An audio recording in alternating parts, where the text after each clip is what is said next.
I can't believe the night lay waste to all we'd given. But honestly, you've gotta know that this ain't living. But we could run from Elysium and let it burn, let it burn. You've gotta know that nothing lasts forever.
Good evening, everybody. Welcome to Apex Racing TV and welcome to the World GT Championship, sponsored by Race Hub. We're here at Road America, and well, I always love this circuit. I think it's a fantastic track. It's got everything you need for a brilliant circuit. And Andrew Woodhouse alongside Alex Simpson. And Alex, well, I know you love this place. We come here in the GT cars the first time, and you know, it's one of those places that really it makes an interesting race because there's always mistakes can be made. There's not much runoff area here, and the walls are even fairly close in some places. Yeah, they are. Hello, everyone.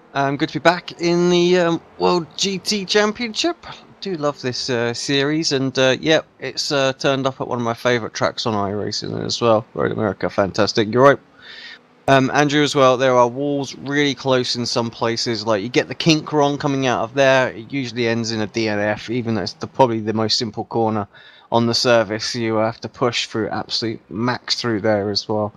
It can really bite you in places. Loads of great overtaking opportunities here at Road America, so I expect we'll see some really good races, including the first one. That's usually a little bit quieter, isn't it, compared to the reverse ones, but I feel like we might see some good moves today, even in that first race. And then of course the reverse grids will be our token overtake galore fest that we might get here at Road America. Overtaking is one of the easier places to do it, I think, in iRacing with these GT3 cars. Quick shout out to our colleague Adam Bath as well. He's not going to be joining us this week without PC, but that's because I think he's doing some work for the BBC. I believe he was covering the FA Cup at the weekend, so that's fantastic to see him progressing in his career. And yeah, we send our congratulations to him, and we look forward to having him back, Alex, next week. Yeah, that's it. Yeah, great to see that all his hard work is starting to pay off.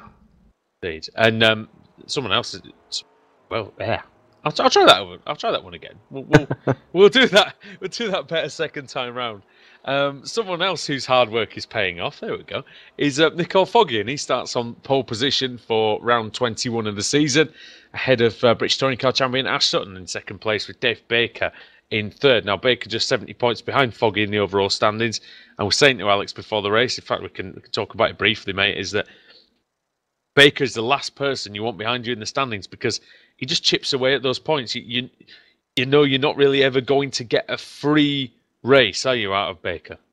No, that's it. Relentless, isn't he, with his consistency, and keeps on clocking up the points, and doesn't matter what series he seems to compete in, he seems to be there at the end. Still crazy saying British touring car champion Ash Sutton, but it is real. It is what happened, and a fantastic 2017 for him. And he'll be looking to carry on here and make a good start to 2018 in the World GT Championship. Pete Harrods in 4th with Josh Thompson in 5th, Diogo Melro in 6th, very closely matched there. And Jake Blackhall, who we saw the other night in the V8 Supercars, in 7th. Christian Rose is in 8th with Bart Dowman in 9th, Chris Wood in 10th. And that, I believe, may be the highest Audi out there on the track. And Kieran Roach in 11th. With Ross McFarlane 12th, 13th Matt Bunn, 14th Dion Phillips, Davey Vitterbols in 15th, Jeroen Kaiser in 16th, Pete Newman 17th, David White in 18th, 19th for Ashley Blake Hood, 20th for Michael Hall, just ahead of actually his CQR colleague Paul Smith. Maciej Sakovic is in there as well, 22nd, Dennis Melch at 23rd in the Ford GT, Ben Gregory 24th, Stephen Dawson 25th, 26th is John Roberts, 27th. Is Chaz Draycott. Phil Bedford's 29th, Mark Woodhouse Phil Bedford's 28th, Mark Woodhouse is 29th, Jason Rose 30th, then Robert Lundgren in 31st, Lee Woodburn in 32nd, Jack Stiles 33rd, Scott Malcolm 34th, Dave Crozier 35th and 36th. Alex, and starting fairly near the final corner will be Matthew Keeber. Yeah, I imagine the guys are going to be up and over the start-finish line by the time he gets around the final corner and away with the roll-in start. Of course, he's not too far back actually. Looking at it, yeah, he's actually almost at the top of the hill. But of course, in all seriousness, he's not going to have as good a start as some of the guys in front of him because he's still going uphill. So, yeah, I mean, I imagine they're going to launch it as soon as they come out that final turn anyway. That's the point. It's a rolling start, isn't it? Yeah. Just ignore everything I've said there. the start I made on commentary the other night, I knew it was too good to be true to start the year in such fine fettle. We're getting all the mistakes out of there straight away, I think. Yeah, Nico Foggy. Let's have a look at his record this time then in 2017-18 season of the World GT Championship. He's got 20 starts, 7 wins, 11 podium finishes, 9 fastest laps, and just a tremendous record, and especially in race 1, Alex, where he's finished 1st, 2nd, 1st, 3rd, 1st, 4th, and 1st. Yeah, decent record, isn't it? Really showing what he is made of. Of course, come over from Forza. Some of the Northern Lights guys brought him over from there, and yeah, he's really took to service really well. In most cars as well. He's so quick in the rallycross cars on there. He just seemed to adapt very, very well.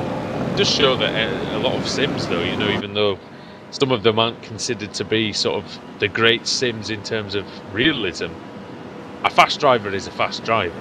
That's it. Yeah, exactly. It doesn't really matter, does it? That's the thing. You know? I mean, I come from Codemasters, you know. People slate that off, and you know, that was my background, and you know, I think I was reasonable. Very well. I mean, world record around Monaco tells me that much more than reasonable. Put it this way, I had to race against you every week, so I know the pain of that.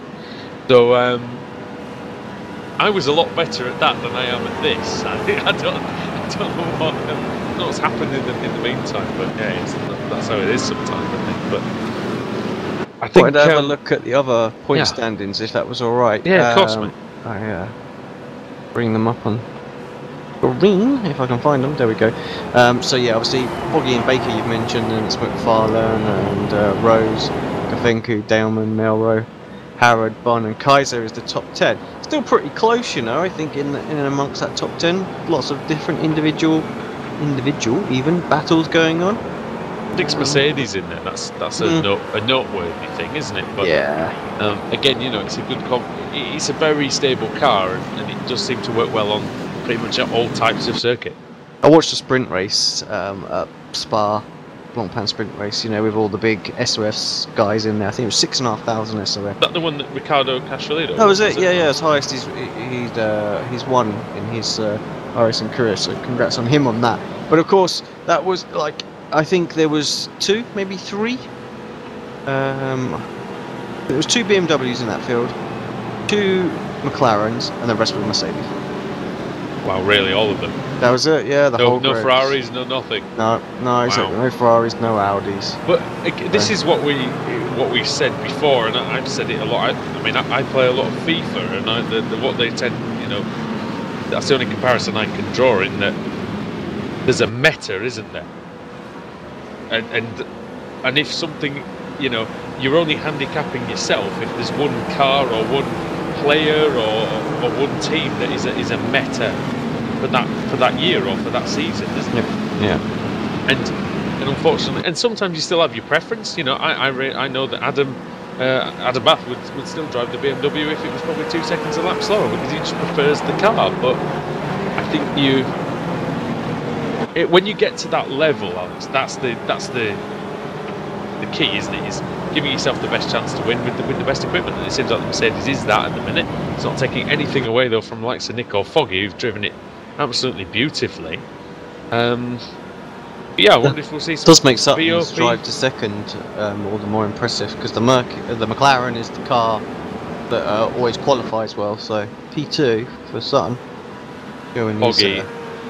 Foggy 5/10 clear of Baker is amazing as well, you know. Here we go. But here we go, round the final corner, then Pace car is in. Nick Foggy has decided to hit it now in the Mercedes. Round 21 of the Race Hub World GT Championship is underway. Good jump from the rolling start, expected from Foggy. Got in behind nicely. Then the 2 McLarens, Dave Baker and Pete Harrod. Good performance from Harrod to get up there with Baker. We've seen that Baker's been far the stronger of the 2 CQR Race Hub cars. And then Josh Thompson from BMW into 5th. Now he's going to suffer down this part of the circuit, isn't he? That's it, yeah. Through the medium and high speed corners, he's going to be very, very quick. He needs to make sure he maximises the run off the corner. Just so it's carrying a bit more and uses the slipstream to really defend, I think, round here. It's not really going to go on attack and under braking. Melrose gets very, very close to him as well, but they maintain position. And sorry, go on a bit further back. Well, it was Wood and McFarlane. McFarlane nearly went on the grass to try and get by the Audi, and then in the background you've got Phillips and Butler side by side. I think some little nudges going on through the field, but I believe everyone's through. Let's just make sure. Yeah, everybody looks like they're through and okay after half a lap, which is always a relief. We've got Canada Corner to come. We've seen the chaos that can happen there in the past. Yep, it does look like a good start. Everyone seems to be running, apart from maybe Draycott. What was that pit lane start for maybe Draycott, I think? Could be. Well, I think far too soon. What's happened? White is around, and actually Blake Hood as well. There's another car involved. That's Matt Bunn. Well, one of the Ferraris Matt is Bunn's out. gone flipping over. He looks like he spun to the inside, Alex, of the carousel, and then as he tried to hold it, his car just he just nerfed the grass, didn't he, on the inside? He just caught that, and then everybody's just scrambling there.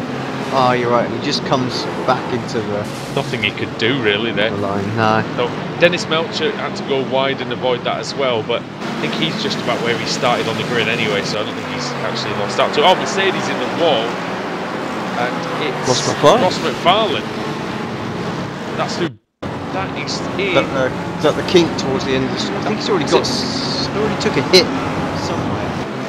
Is that Bill Mitchell Bend? Yeah, it is Bill Mitchell Bend. He's gone off. Oh, he just lost it, I think. He just went wide over that outside curb. It's a bit bumpy out there, and yeah, just didn't get off the loud pedal, and the car bit him. It's tough there. We will have a fast repair. Paul Smith now into the wall.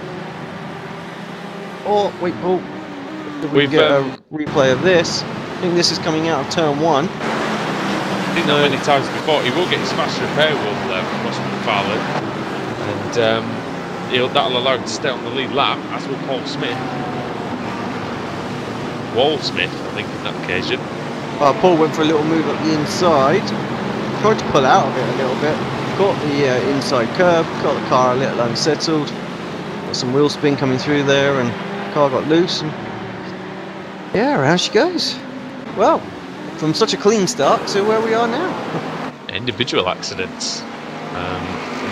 Like I said, this track can bite you. It really can. As through the carousel comes Ash Sutton pursuing Nico Foggy through the kink. The Ferrari's very good in certain corners though as well, and in the right hands that can be a real weapon, and they make contact a little bit down the straight, I'm sure.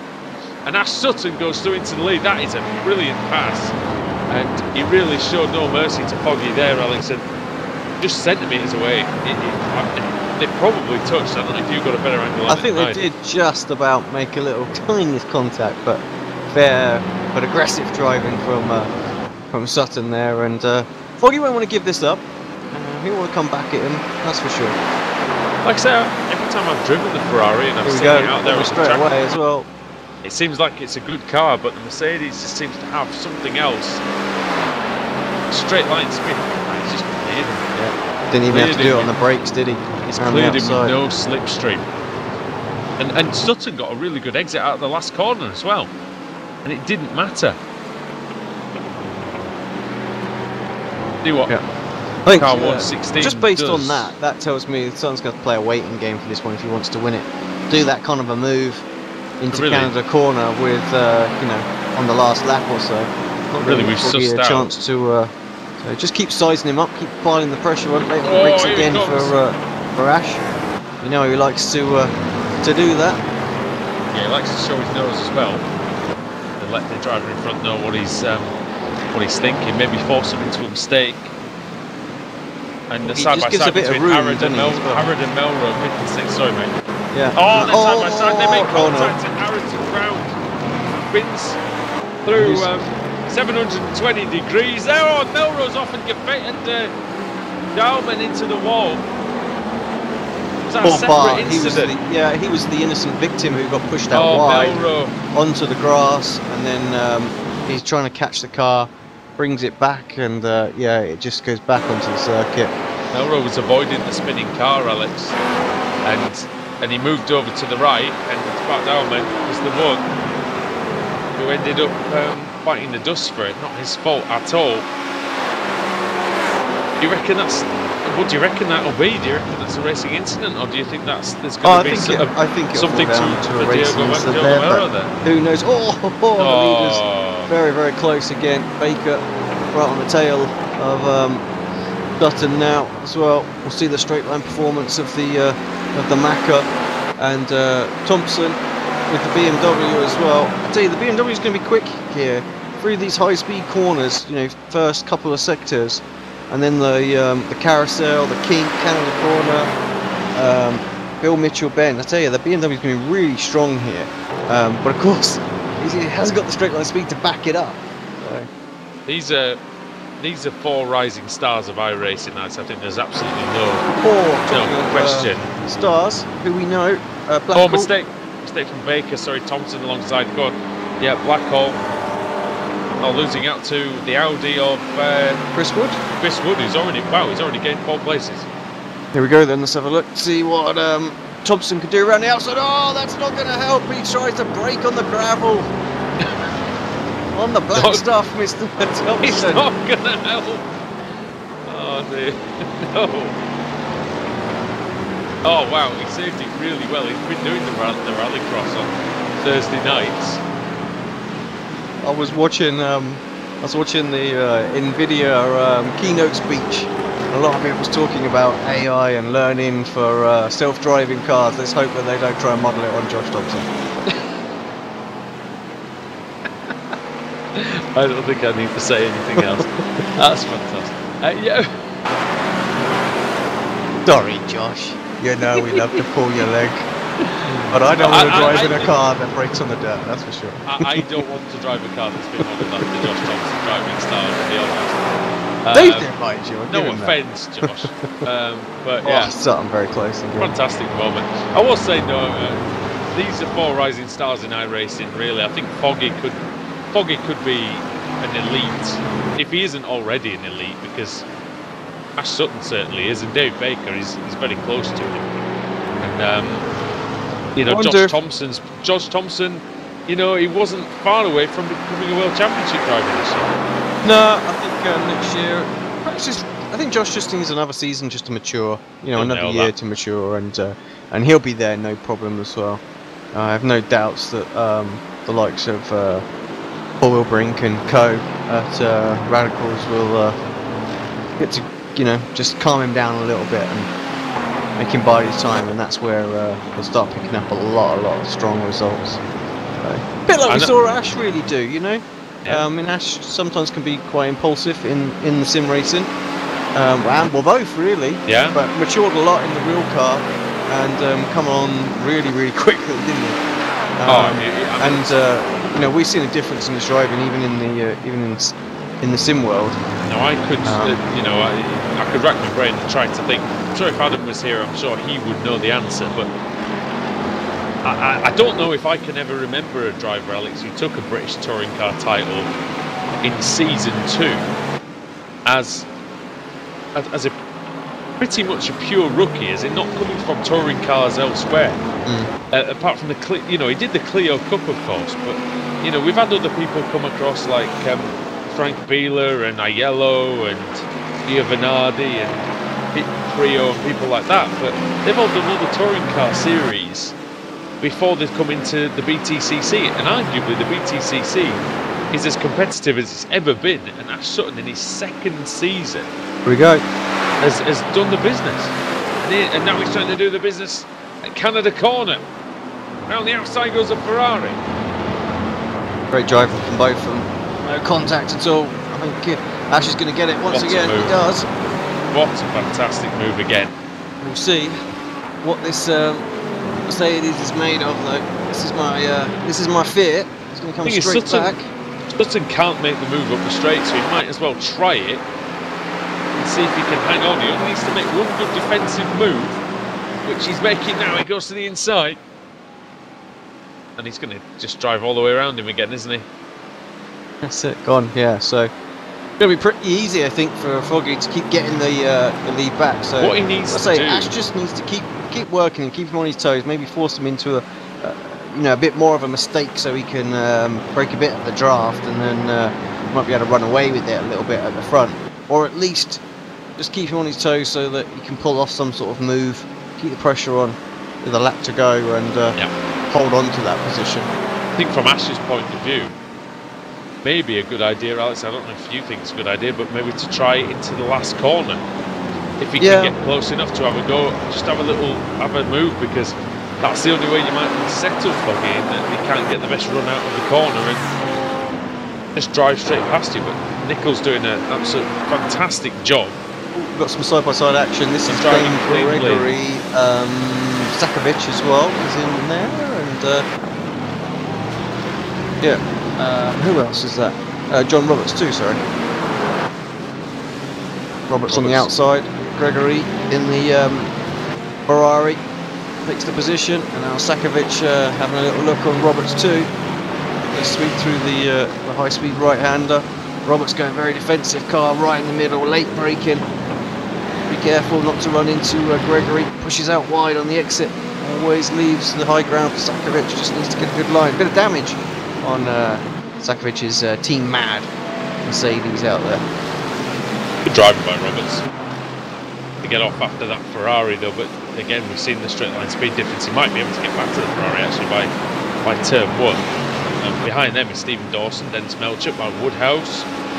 Then it's Phil Bedford, and then Diogo Melro, who's trying to plug away in 21st place after crashing earlier on. Yeah, he's still lapping quite a bit quicker than these guys ahead, so I think he's lapping almost as quick as sort of with the damage up to sort of around about P10 as well. Proves he got away with the damage, really, doesn't it? Oh, well, no, not anymore. We're doing it well today, I have to say. That's the second curse that we've done in this race. I think that's he's done now, isn't it? That's going to be him into the pits, yeah. Well, he'll get a fast tow, but he can't even steer it straight. He'll get a fast repair. He'll come back out. He'll probably come back out around where Ross McFarlane is. That might be a good estimate. The Melrose not quite in his pit box yet, so maybe not. Paul Smith has gone through. The crash in earlier on. David White, is it? No, Pete Newman, the other CQRS line Audi. 27th, then Scott Malcolm. And yeah, is Melrose just gonna? Oh, Melrose just coming into his box now. So that's Draycott, McFarlane, and Blake Hood who've gone through. So yeah, that's a costly one for Diogo. Look at Ash Sutton. It's going to set him up for his favourite passing place, isn't it? Canada corner. That's it. The Ferrari does do well in high speed corners, but Committed through the kink as well, isn't he, Ash? Really hangs it all out through there, and that's where he gets the run. I would have thought the balance of performance would have slightly favoured the Ferrari, given that it's quite a new car to the service. Well, it was all about the Ferrari last season, wasn't it? That's, you know, that's what they do, don't they? Not really though, because I mean, you still had the Mercedes. The Mercedes was still the best car out there, wasn't it? No. Last. The one before. Yeah, because you've got to remember they can't change anything with the BOP because the Pro Series is going on. Someone else has mentioned that in the chat actually. Yeah. So it's had a couple of seasons like this now. But they will do you think after this? Oh this is guaranteed, happening. guaranteed. Because it's just you've got to get it so that you've got to get it pretty equal. I think because at the minute there's just a couple of cars that aren't worth using. Great! Oh, look at Sutton! Look at the skill between these two. Boggy, just centimetres away from the Ferrari. Here comes car 116 again, Ash Sutton. Dave Baker's still there, he just lurks, doesn't he, Baker? In case there's a chance. And Sutton dives now. Hard on the brakes on the Mercedes, they make a bit of wheel-to-wheel contact. Boggy again gets the traction and the drive. The Mercedes, Sutton up the inside again. Through 6. Round the outside of 7, but he loses control. He spins. And did Dave Baker take a piece of it? Oh, he didn't, but Josh Thompson did. Massive damage for Thompson. That's a blown engine. Yeah, I'm not sure how Josh got involved in that. He was so far behind, wasn't he? BMW standing for blown motor wagon. For Josh Thompson anyway. Was it netcode? Was it just a loss of control for Sutton? I don't know, but that's how it. Just in the replay of how Josh got involved in it, he had to basically go off the track to do it, and it's really bumpy around there, and just couldn't handle it. That's what happened to Bart Dellman. Is this going to be the checkered flag? It's going to be very close. Oh no, we've got 3 minutes 41 to go. No, it's not then. Thanks for that. But we had longer left than that. Oh, we still had the gridding and we still had... that was it. It's such a long pace lap here, isn't it? Yeah. I'm used to the time. I don't know why the timing on your timing screen, why it's like that. It really shouldn't be. Sorry, I'm used to the timed race running the touring cars from a standing start, which is just 2 minutes added on to whatever race time it is. Somehow, where Sutton ended up... He's still is he still third? There's a battle going on. Davey Balls and Kaiser. A good little battle. Comes Kaiser then. Yeah, Davey moves himself up a place into 9th. Now I believe that's Belgium versus Holland, so no love lost there. Local rivalries. Balls and Kaiser. Kaiser a winner in the British Sim Racers Touring Car Championship, of course. Do love a good BOP chat. Talk about it just for a second. It's all on the. Good fun, is that though? It's all on the chat afterwards. But a fair point that was brought up as well. That actually in the Blancpain series, obviously the endurance races, the top 4 cars are the Z4s, and as we said, the Z4s are very quick round here. You know, they really will have the advantage in most of the corners here. It's just the straight line speed. Now, it's hard to get the overtakes done, but when you've got the strategy, you can play out with the pit stops and things like that. It comes into its own.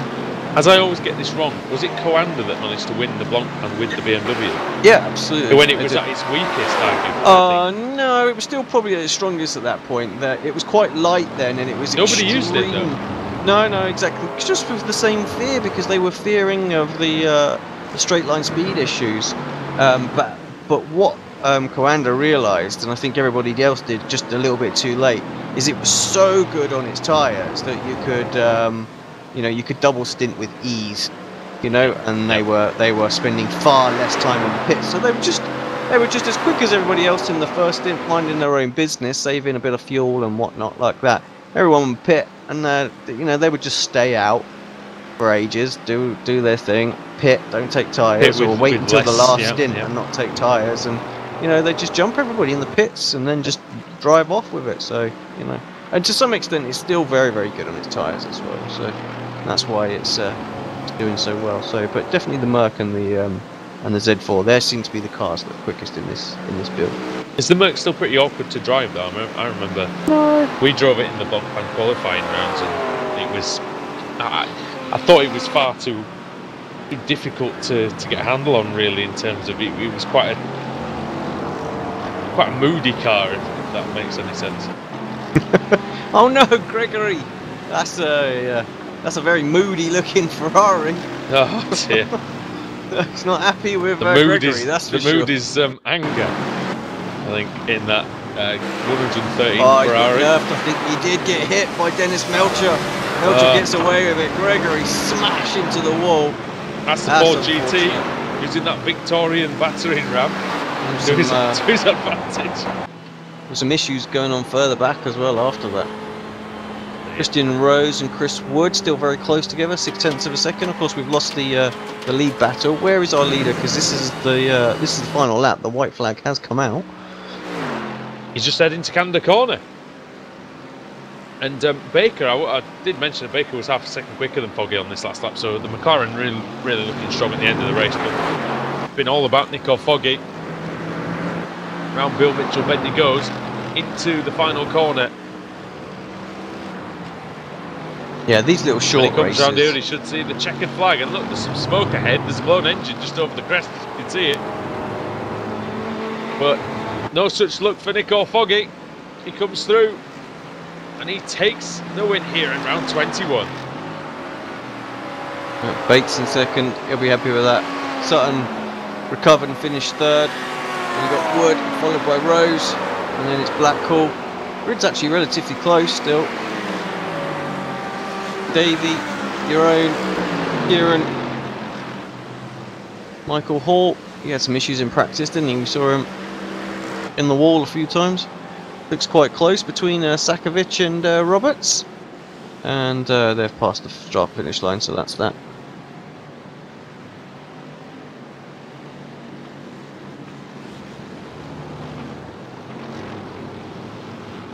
Just have a look, see what else is coming on. Actually, Blake Hood, Scott Malcolm, fairly close, but after between them, I don't think we're going to see any moves there.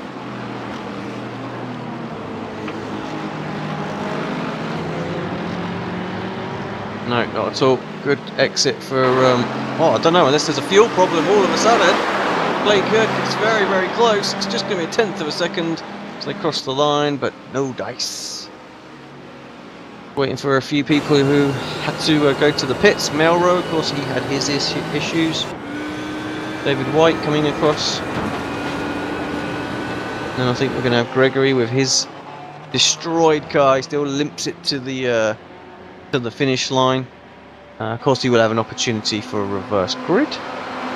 Pole position. Matthew Kiba. He must have a fuel problem. Kiba out of fuel. Nothing worse. That's the last corner of the last lap. Gutted. And then Josh Thompson with the blown engine. He's still rolling round, and I think he's going to stay on the lead lap. So that will mean that he also has the opportunity for reverse grid pole. So that trusty old BMW might not be quick in a straight line. Still not quick in a straight line, but got him to the end. Wait for him to come across the line, and we'll bring up the final race results.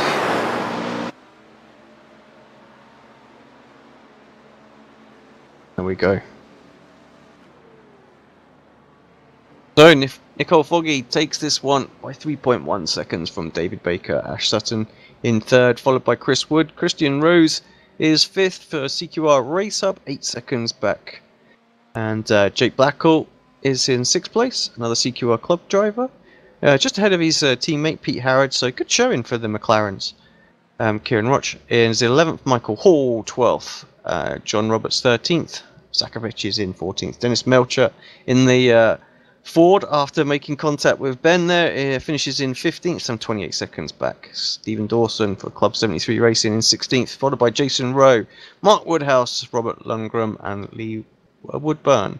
21st even was Dave Crozier. Paul Smith in 22nd, Ross McFarlane 23rd, a minute back. Then you've got Scott Malcolm, Ashley Blake Hood, as we saw come across the line. Chaz Draycott in that mashed up Ferrari, Diego Melro. It was Gregory, wasn't it? 31st was Philip Bedford, Matthew Keeper, Bart Daleman, Pete Newman, Jack Stiles and Matthew Bunn. Sorry for everybody I missed. It wasn't intentional. I can only read what's on my screen. There we go. Yeah, sorry about that, mate. That's all right. My throat just decided it was going to give up the ghost with about 2 or 3 corners to go, so we're back now. It's sorted that out a bit. Yeah, good race. Very much enjoyed that. Some quite eventful actually. Quite a few incidents and autumn ones in terms of the finishing order. So we've got the reverse grid then to come. And well, if it's a full, we're looking at. I think it's going to be Bart Delman who's going to pick it up. Yeah, I think you're right. Let me bring the wheel up then, and we'll give it a spin. And Josh Thompson's actually might going to get a cheeky couple of rows if he goes to. Yeah, I think so. If he goes to the full, it's going to be a small one, I think. 28th or 20th. I think it's going to be 28. So still reasonable. 28th goes to the Audi of David White and CQRS line, and he'll be very happy there. In fact, CQR will be happy indeed because David White on pole. And then Diogo Melro, who's one of their... was in CQR at one point. Chaz Draycott just behind them. Then Ashley Blake Hood and Scott Malcolm rounding out the top 5. So, yeah, join us back here then very, very shortly after the break when we return with race 2 of the evening in the Race Hub World GT Championship here on Apex Racing TV.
Simulated racing can be awesome, but it can also be kind of a free-for-all. Interestingly, auto racing faced the same problem in its earlier days. Whether it was on the back roads, the beaches, or the city streets, the racing was fun. But there was always a certain level of chaos and danger, until some folks came along and put some order to all of this. Stuff like official racetracks, regulations about weight and equipment, and enforcement of standards. That's what gave us high-speed excitement, fast-paced action, and photo finishes. That's when racing became racing. The guys over at iRacing.com have made the same transformation in the world of sim racing. Sure, they've got the most accurate tracks and realistic cars out there, but that's just the start. See, iRacing analyzes the performance and results of each driver in every race, so you can be sure you're always placed in races where the competition will be tight, and that those reckless drivers who ruin it for us all are kept in the pits. Not to mention that with over 45,000 active members already in their vast community, you can find races day and night, so you can always get in on the action. You can even join a league of your favorite series. And since updates are always automatic, you don't have to worry about software and can focus on the track. Zip up your fire suit and check out iRacing.com.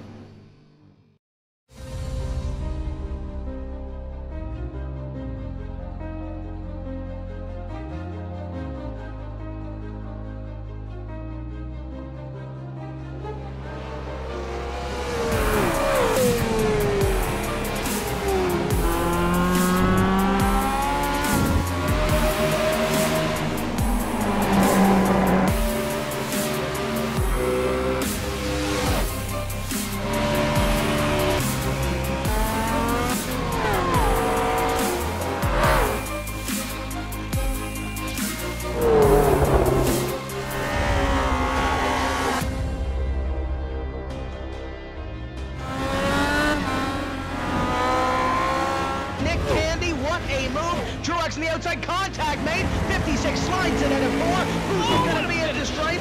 Dead even. Give it to Ryan Truex. Truex is your winner over Tandy.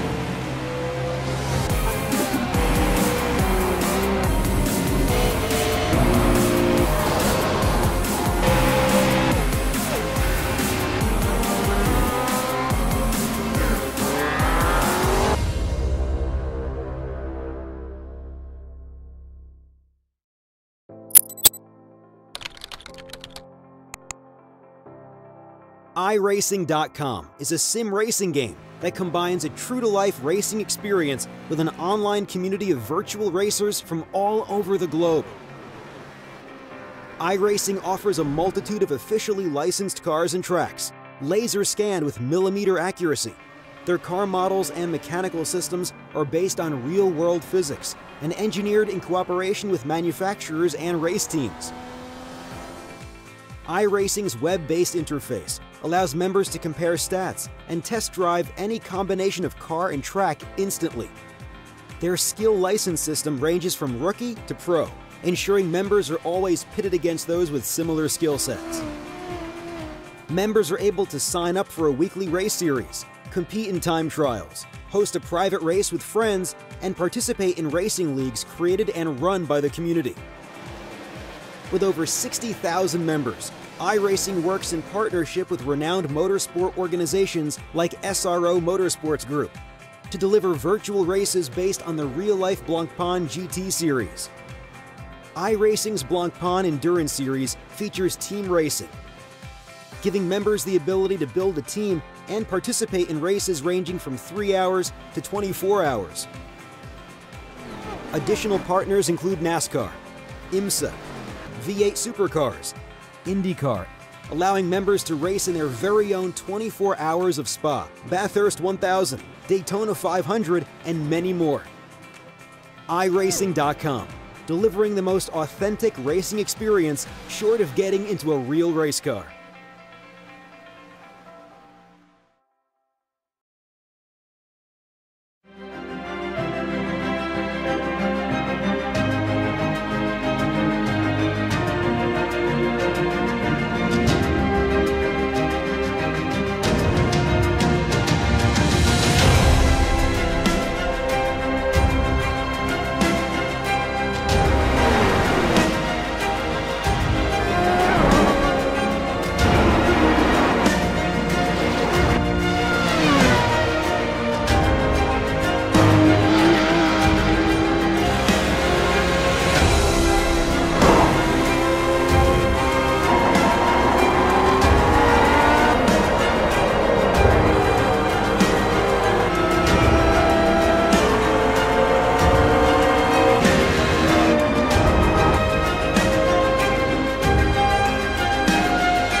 Welcome back to the Race Hub World GT Championship from Road America in the United States.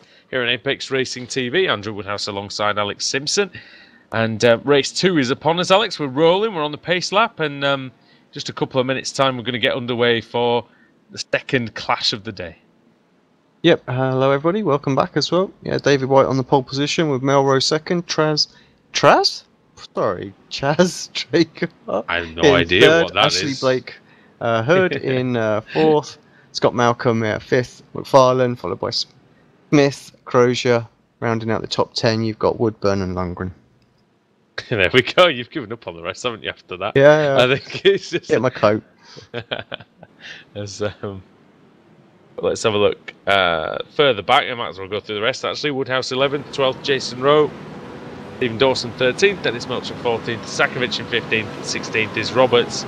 Hall in 17th, 18th is Roach, 19th Kaiser, Witterballs 20th, Phillips 21st, Harrod in 22nd, Blackhall 23rd, Rose 24th, Wood 25th, Sutton 26th, Baker 27th, and then it's Foggy 28th, race 1 winner, of course, and then all the drivers who didn't have such a good race 1, Gregory, Thompson, Bedford, Keeber, Dowman, Newman, Stiles, Bunn, and Shield is at the back. So Andy Shield, I'm not sure we saw him in race 1, so he's been added to the race. Yeah. For anyone who's jumping in, want to know what it is you're watching, this is race 2 of the night. So this is a reverse grid, and we had the wheel spin just a moment ago. So yeah, short little sort of sprint race in the GTs. We have 3 of them, a couple of reverse grid races. So, and yeah, we have 28 cars reversed. So expect to see the faster guys coming through from the back. Yeah. The guys at the front obviously going to try and hold on to it, although it does give an opportunity for those that had a bit of a shocking first race. Diego Melro, of course, one of those drivers who was at the front, got involved in something. Now he's got another opportunity to do it, so he might scamper away with this one. Yeah, David White was involved in something as well, and he's got a chance, got a very good chance of pole position to do something here. At least try and pick up a podium finish. Chaz Draycott in 3rd. Blake Hood and Malcolm usually pretty unlucky, but Farland's one to watch here, I think. Yeah, White's teammates up on screen as well at the moment. Fifth too. So yeah, Pete Newman and Andy, who we spoke about, who did make the first race, so this time. Somebody crashing at Canada Corner and the... Oh yeah, it's a Ferrari on the grass before Canada Corner, and it was Ash Sutton who seems to have gone off, which was a little bit weird. But if there was a little bit of a concertina, but yeah, we'll see if that affects anyone. But around the final corner they come, and the pace car pulls into the pit lane. Round 22, the Race of World GT Championship. Oh, it's underway for Chaz as the green light is on here. Chaz Draycott, as you said, pulls into the pits from 3rd. Not sure why. Here comes Diogo Melro for the lead already. Inside of David White. Oh, White, little the brakes. He's trying to go around the outside. He's trying to keep it. Beautiful move from David White. Really fantastic braking there from the Audi.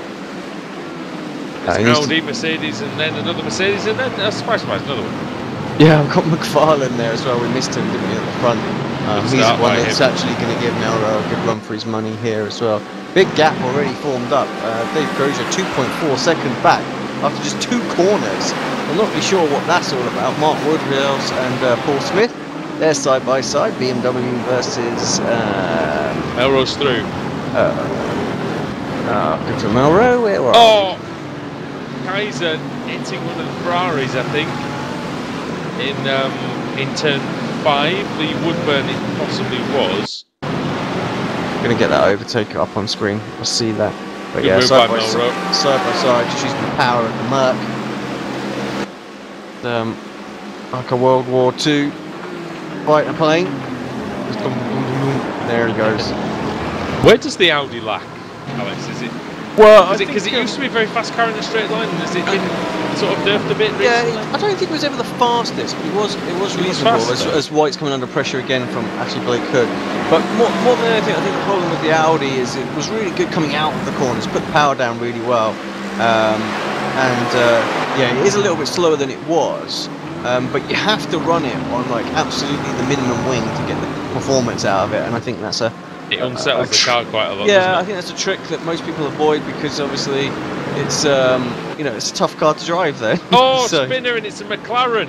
And then on the other side there's a crash between Kieran Roach and I don't know who the Ferrari is. It's Ferrari off as well.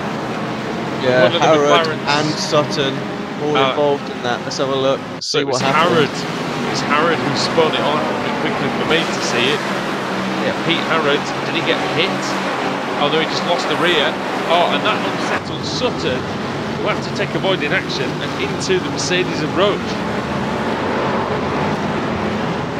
And into the pits comes Sutton for his fast repair. Oh, and the crash.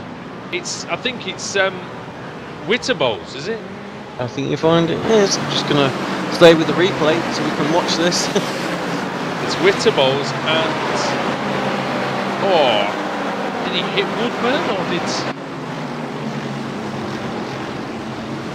Oh, he lost it on his own and had death wiggle. Wow, that was bizarre incident there, Alex, between Woodburn and Witterbols. I don't know if you can see it on camera. Geez, both of them, yeah, exactly the opposite.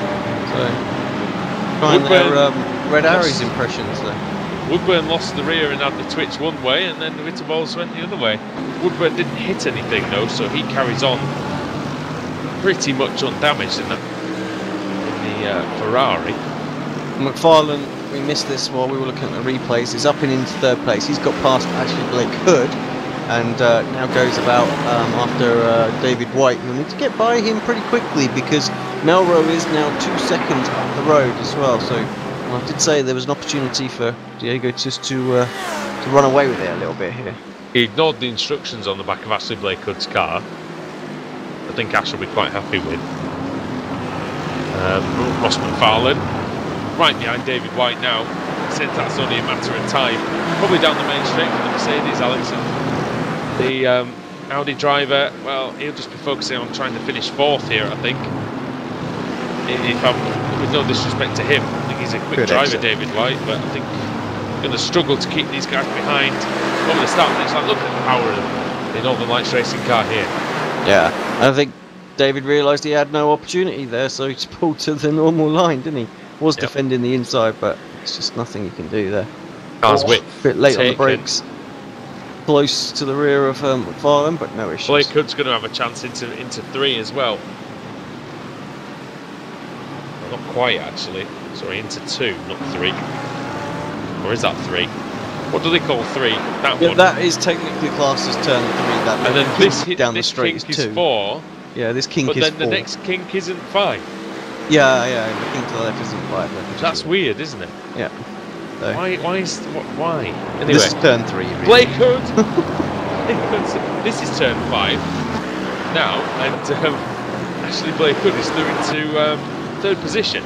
3 wide, I think, going down the back straight as well. Foggy involved in that 20th place. Bart Daleman. Oh. Who else have you got in there? There's a whole host of people. Pete Newman's there too. There's a side-by-side battle just a little bit further up as well, but we'll stay with this one. That was Lundgren and Wood. I couldn't get back to that other battle in time. Yeah, it's Newman, Foggy, Bart Daleman, and then the Ferrari and them is Matt Bunn, and then it's Gregory and Styles, Matt Keeber. And then Phil Bedford in the Someone dropping down was the order. Who was that? One of the Mercedes Team Mad cars, I think. Crozier? Is it? I'm not sure who it was actually now. I'll figure it out. It's not Crozier, it's Rowe, isn't it? Rowe, yeah, I think it might have been Rowe. Rowe's lost a couple of spots. He was behind Dave Crozier in 8th place. And Jason has... Oh, Jason's gone wide. Gone wide at the bottom of the hill. Oh no, he got hit! Got hit by Michael Hall. Michael Hall gave him some assistance going into the gravel trap there. Jake Blackhall gets by Chris Wood. Didn't see much of Blackhall in race 1, did we? No, he was sort of there or thereabouts though. Did he finish? I can't remember even if he finished. Yeah, he did. Right by his teammate. As one of the Audis comes into the pits. Who's that? Is Chris Wood? Chris Wood into the pits. So I wonder if that's why he was quite slow. He did just get passed by. He did just get passed quite easily by one of the Mercedes, I think. So yeah, obviously suffering a little bit, Chris Wood. Robert Lundgren has been taken by Jake Blackhall. Yeah, and Foggy put a move on Newman as well, which wasn't a straight line speed of the Merc. I have to say his car looks a bit bashed up, so he got involved in something somewhere. Yeah, this is the thing. He's behind Baker now. Baker's made a good start. 13th place, 14 positions gained from where he started in 27th place. Yeah, make that P12 now as well. Yeah. He's picked up another one. He's picked up Scott Malcolm on this lap, and he's going to be after Dion Phillips here. Driving well, Baker. McLaren, not the fastest car out there, the faster cars, has to be said. It's not too bad on the short run, because we've not got full fuel. It doesn't heat the tyres up quite so bad, so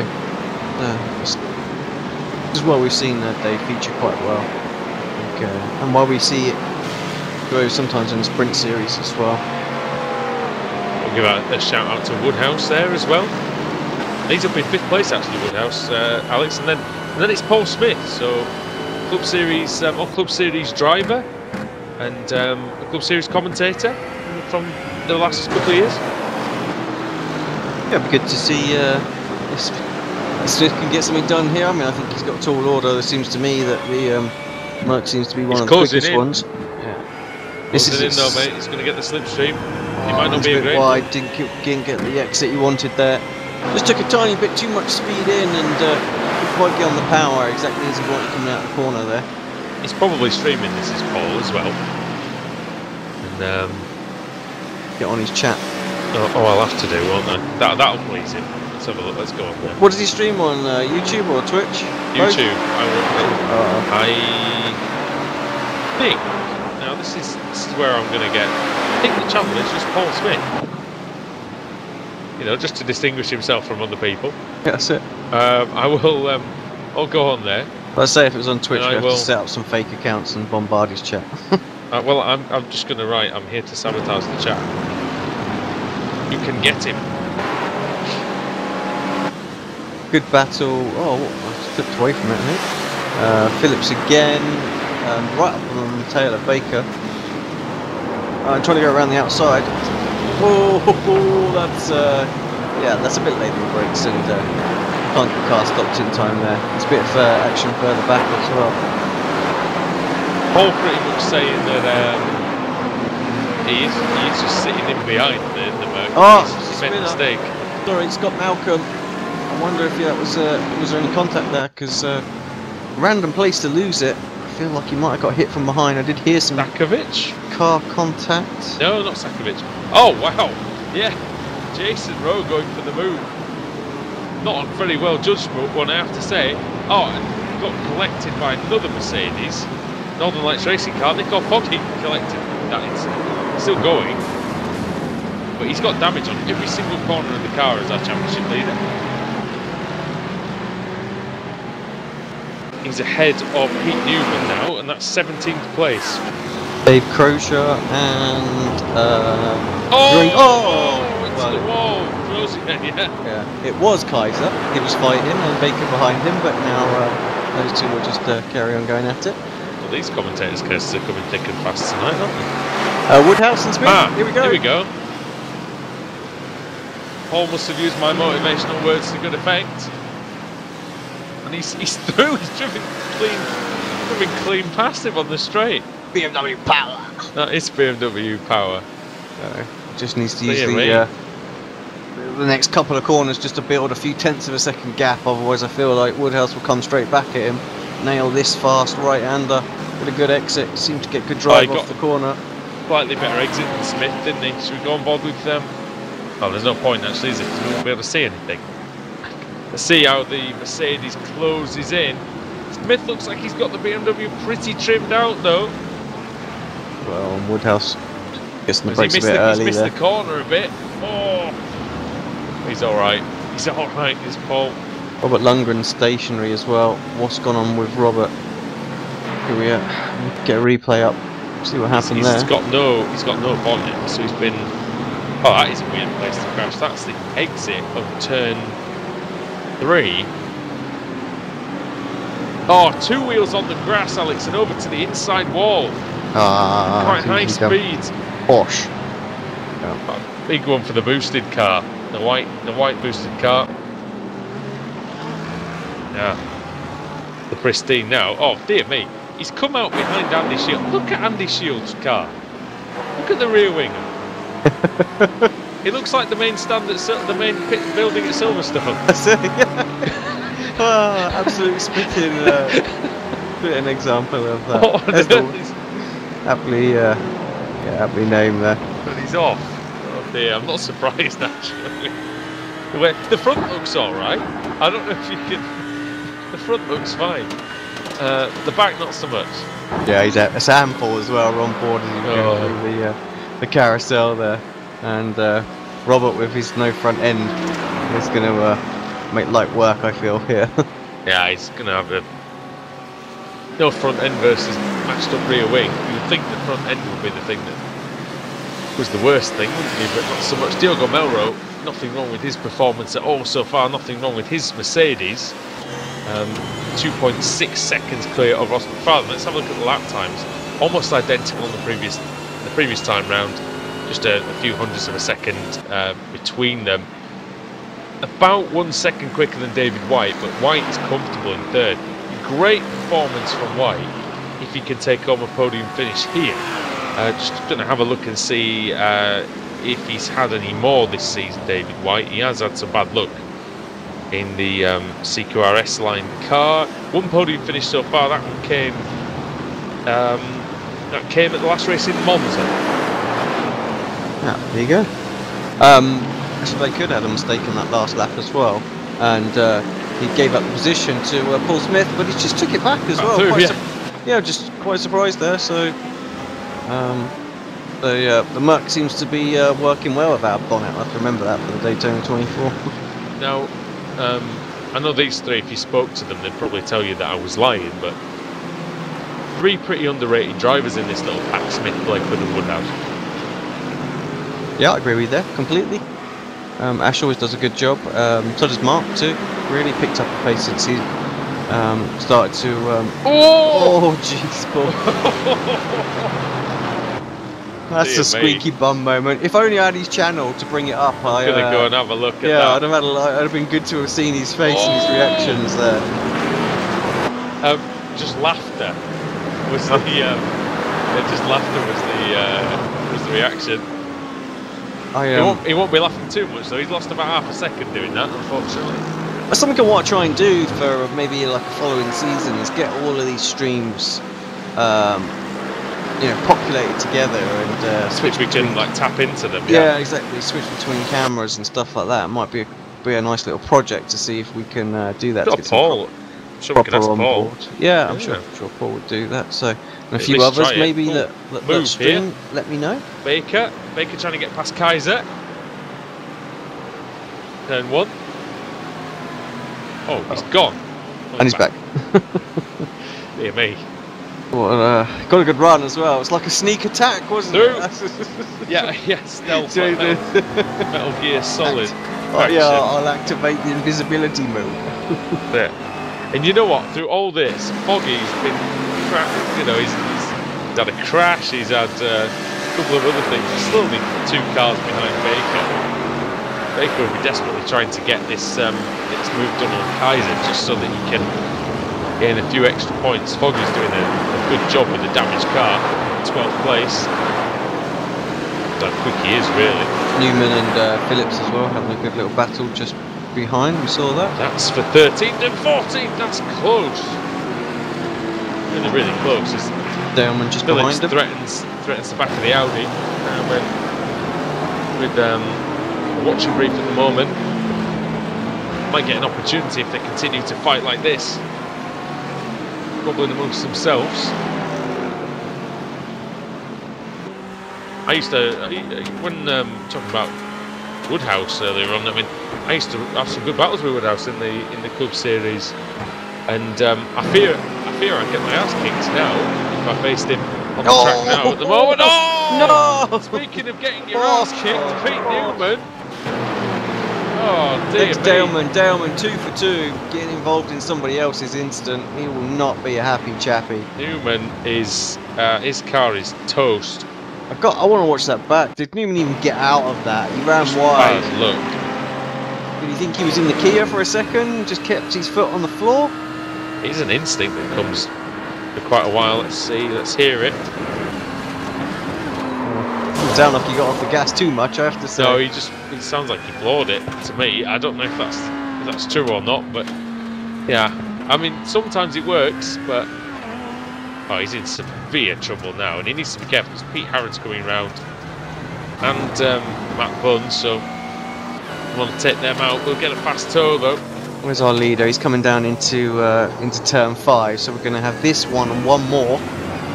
Not long to go. 2.4 seconds clear, so that gap's still fairly spaced out. Woodhouse quicker Melrose that time. Still close to Smith.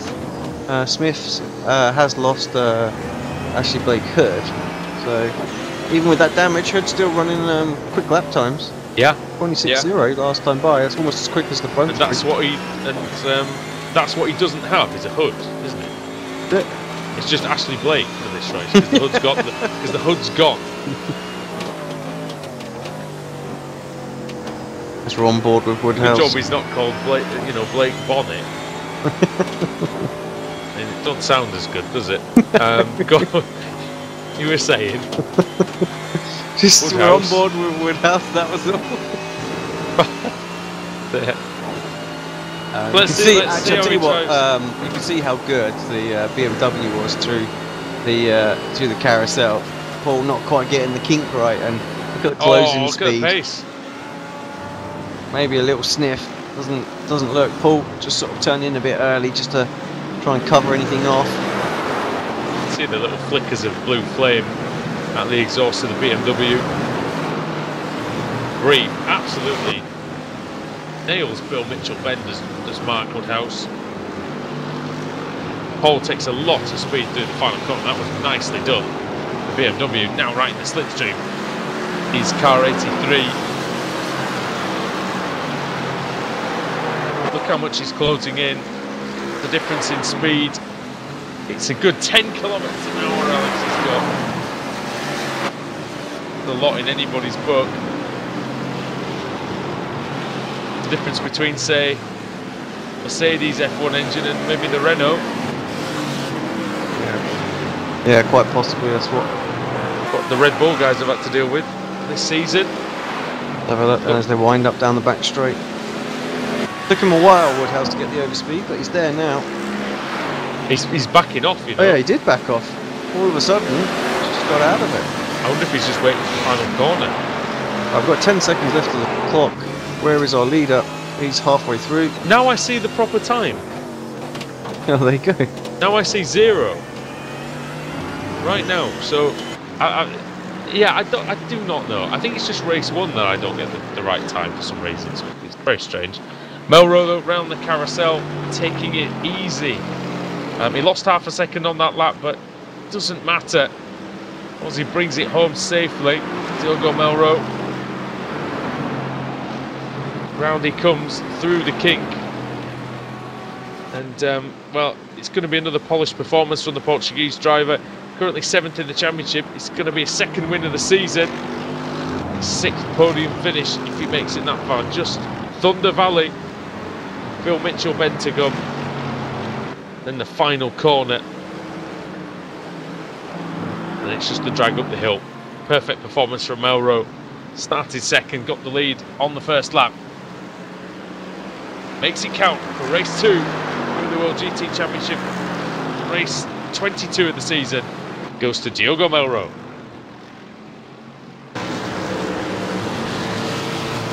Just having a look at Baker and Blackhall, they're quite close. I don't think they're going to change positions though. Final corner. David White, by the way, podium finish for him. 2nd. Yeah, good job. 2nd one of the season for him. Ross McFarlane P2. It's pretty close in that midfield pack. Look, between Harrod and Bunn. 2 slightly damaged cars, the McLaren and the Ferrari. Bunn's getting very close. Might be able to have a little run out of the final corner. He's going to have the slipstream. Don't think he's going to have the distance. Beat the McLaren up the hill. You've got to get up pretty early in the morning. Here's one. Oh, Thompson blows his engine coming out the final corner. Oh, that's going to be a problem. Not sure he'll make that up the hill. I'm not sure he will make that up the hill. That's worse than last time. It's completely gone bang. 20 seconds. Draycott coming around. Oh, Josh Thompson. Unbelievable. Only Josh Thompson that would happen to. We've lost Jack Styles on that lap as well. He didn't finish the race. Pete Newman versus Stephen Dawson with a car stationary on the course. It's going to be close. Who's going to get that? I've no idea. It's Newman. I think it's Newman. Yeah, it is. Oh, just about Newman. Oh, 28 hundredths of a second. Who would want a Ferrari in these conditions? Not coming out of the final corner here anyway. Slow. I tell you what I wouldn't want, even more. BMW with a blown engine. Yeah, on the right. Man. That's not good at all, is it? For Josh Thompson. He's given himself a chance of a reverse grid pole, but yeah, that's not what he wanted. He's lost a heck of a lot of points there. Let's take you through the finishing order for round 22 of the season. Diogo Melro takes the win, second one for him in the year. Ross McFarlane finishes second ahead of David White, who's on the podium for CQR S-Line. Ashley Blakehood in fourth, Paul Smith in fifth, ahead of Mark Woodhouse, and then Dennis Melcher in seventh, eighth for Michael Hall, ninth for David Baker, and 10th for Jake Blackwell. Nico Foggy, championship leader, that was an eventful one for him. Is in 11th place ahead of Dion Phillips with Jeroen Kaiser in 13th, Phil Bedford 14th, and Ben Gregory in 15th. Jason Rowe was their next, 16th place ahead of Maciek Sakovic, Matthew Kieber in 18th, Pete Harrod 19th, 20th for Matthew Bunn, 21st for Andy Shield with the Silverstone wing, Chris Wood 22nd, Robert Lundgren 23rd, Scott Malcolm 24th, Lee Woodburn in 25th, then in 26th was Christian Rose, ahead of Chaz Draycott, then John Roberts, Davey Witterballs in 29th, Pete Newman 30th, 31st for Stephen Dawson, Dave Crozier in 32nd, Bart Delman in 33rd, Jack Styles one lap down, as is Josh Thompson, Kieran Roach, and Ash Sutton, actually the only man to retire from the race, Alex, in 37th place. Yeah, involved in that heavy crash, wasn't he, right at the start? Not his fault there at all. Accident avoidance, really, but was just lost control and smashed into Kieran Roach. Kieran Roach might be on pole for this one. He did finish the race one lap down, so yeah, spin the wheel. Let's see who's going to get lucky this time.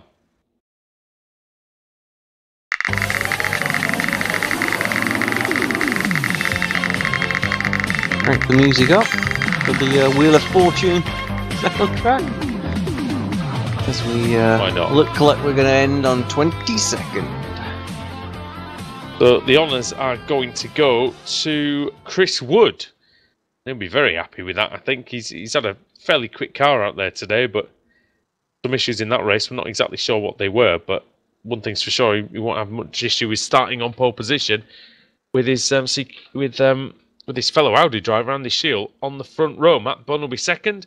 Matt Bunn will be third. Pete Harrod will be fourth. And Matthew Kieber will be fifth when we return for race 3 from Road America here on Apex Racing TV as we continue in the Race Hub World GT Championship.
Simulated racing can be awesome, but it can also be kind of a free-for-all. Interestingly, auto racing faced the same problem in its earlier days. Whether it was on the back roads, the beaches, or the city streets, the racing was fun. But there was always a certain level of chaos and danger, until some folks came along and put some order to all of this.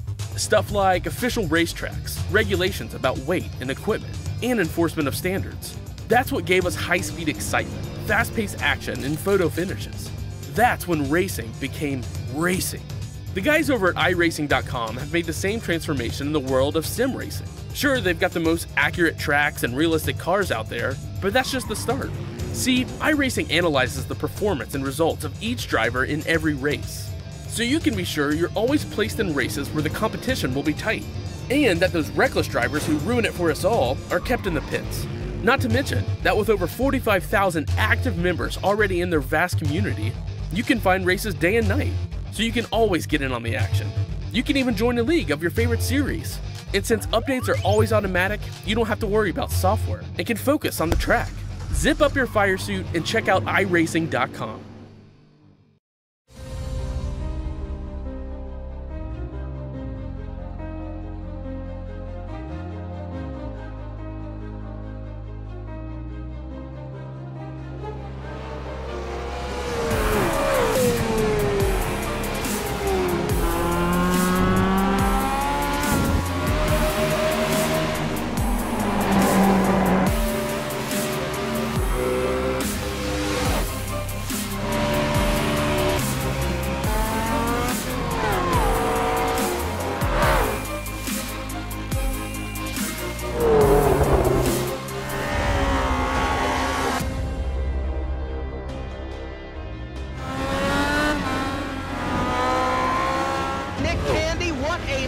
Truex in the outside, contact made. 56 slides it into 4. Who's going to be at the stripe? Dead even, give it to Ryan Truex. Truex is your winner over Tandy.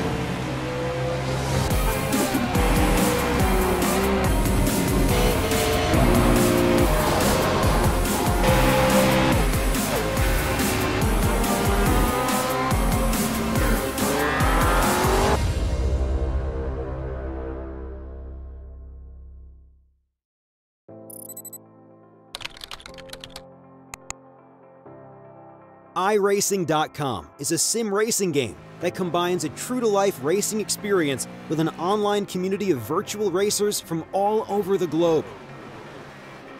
iRacing offers a multitude of officially licensed cars and tracks, laser scanned with millimeter accuracy. Their car models and mechanical systems are based on real-world physics and engineered in cooperation with manufacturers and race teams. iRacing's web-based interface allows members to compare stats and test drive any combination of car and track instantly. Their skill license system ranges from rookie to pro, ensuring members are always pitted against those with similar skill sets. Members are able to sign up for a weekly race series, compete in time trials, host a private race with friends, and participate in racing leagues created and run by the community. With over 60,000 members, iRacing works in partnership with renowned motorsport organizations like SRO Motorsports Group to deliver virtual races based on the real-life Blancpain GT series. iRacing's Blancpain Endurance Series features team racing, giving members the ability to build a team and participate in races ranging from 3 hours to 24 hours. Additional partners include NASCAR, IMSA, V8 Supercars, IndyCar, allowing members to race in their very own 24 hours of Spa, Bathurst 1000, Daytona 500, and many more. iRacing.com, delivering the most authentic racing experience short of getting into a real race car.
Simulated racing can be awesome, but it can also be kind of a free-for-all. Interestingly, auto racing faced the same problem in its earlier days. Whether it was on the back roads, the beaches, or the city streets, the racing was fun. But there was always a certain level of chaos and danger, until some folks came along and put some order to all of this. Stuff like official racetracks, regulations about weight and equipment, and enforcement of standards. That's what gave us high-speed excitement, fast-paced action, and photo finishes. That's when racing became racing. The guys over at iRacing.com have made the same transformation in the world of sim racing. Sure, they've got the most accurate tracks and realistic cars out there, but that's just the start. See, iRacing analyzes the performance and results of each driver in every race, so you can be sure you're always placed in races where the competition will be tight, and that those reckless drivers who ruin it for us all are kept in the pits. Not to mention that with over 45,000 active members already in their vast community, you can find races day and night, so you can always get in on the action. You can even join a league of your favorite series. And since updates are always automatic, you don't have to worry about software and can focus on the track. Zip up your fire suit and check out iRacing.com.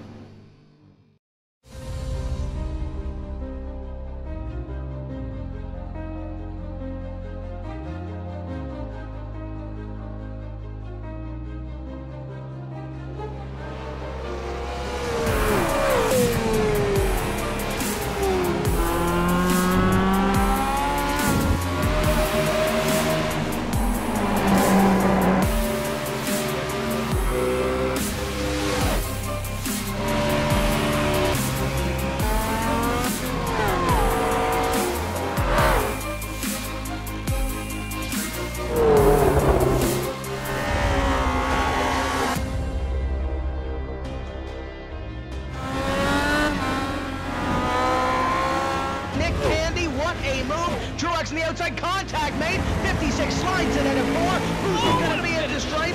Dead even. Give it to Ryan Truex. Truex is your winner over Tandy.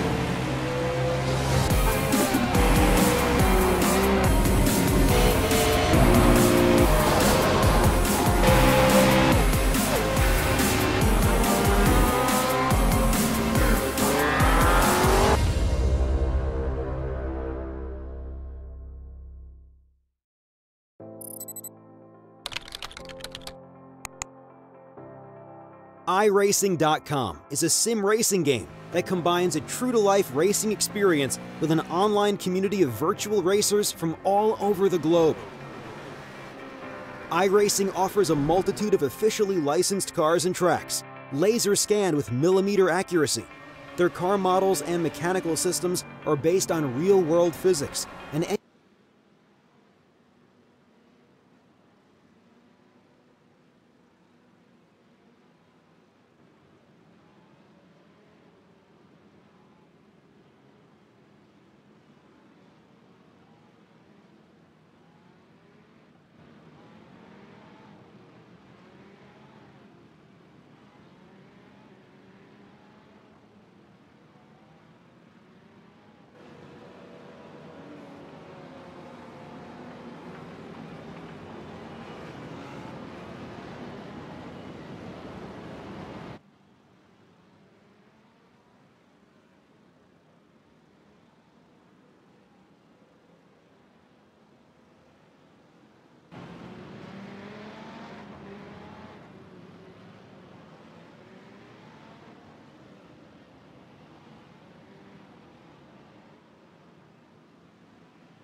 And we're back for the final time tonight in the World GT Championship, sponsored by Race Hub. We're at Road America, here in Apex Racing TV.